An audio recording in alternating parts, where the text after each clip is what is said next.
it's Nikki here, and today we're going to be creating a basic marketing strategy for your business by simply answering 3 questions. So let's jump right into it. Let's say you have the best product or service in the entire world, but the only people who have heard about it are your existing customers and some of your family and friends. There's absolutely no problem about that, especially if you're just starting out or if you want to just stay on that same pacing. It's your choice anyway. However, I want you to realize that there are dozens of potential customers out there, and newsflash, your competitors won't be able to close every single one of them. That's why I'm highly recommending you to find your audience and grow your community. Yes, even if we are competitors. So let's start from the basics. Question number 1, ask yourself who?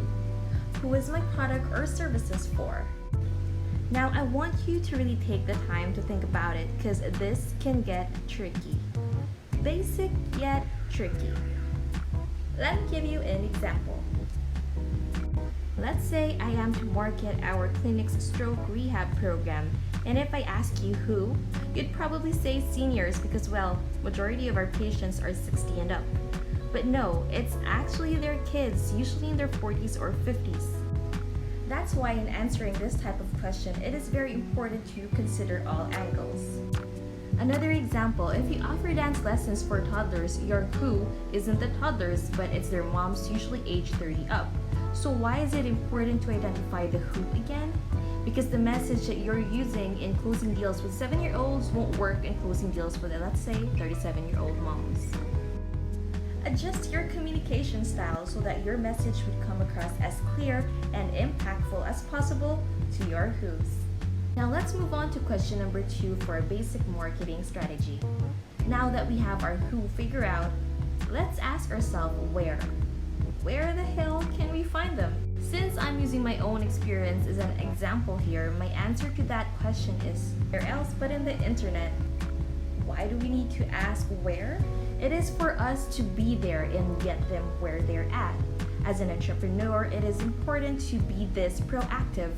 Study shows that we humans are spending an insane amount of time using the internet, and I believe that the 40s to 50s market is spending some of their time on social media too, connecting to their loved ones or probably just even checking on random stuff, getting lost in the pit of social media one scroll at a time. Question number 3, what and when? This doesn't count as just one question because it's obviously asking for 2 different things, but I still want you to consider it as one because they go hand in hand. Knowing what to say and knowing when to say it is key when launching promotion or ads. Let me give you one of the most common examples. Offering gift certificates during the holidays. We know that it's the time of the month where people exchange presents, and we like the idea of actually giving someone a body tuning session, but it's impossible to wrap one of our PDs up because first of all, that's illegal, and second, I love them, so no. So we have decided to transform our service into a pretty piece of paper with a gift image printed on it so that our customers can actually hand it over to the one they are gifting it to. That promotion, although simple, turned out pretty well revenue-wise. So to wrap question number 3 up, the what is going to be your offer and the when is going to be the timing for your offer. Once you have identified the answers to all of these questions, you can now map out a plan to achieving your business goals. Wishing you abundance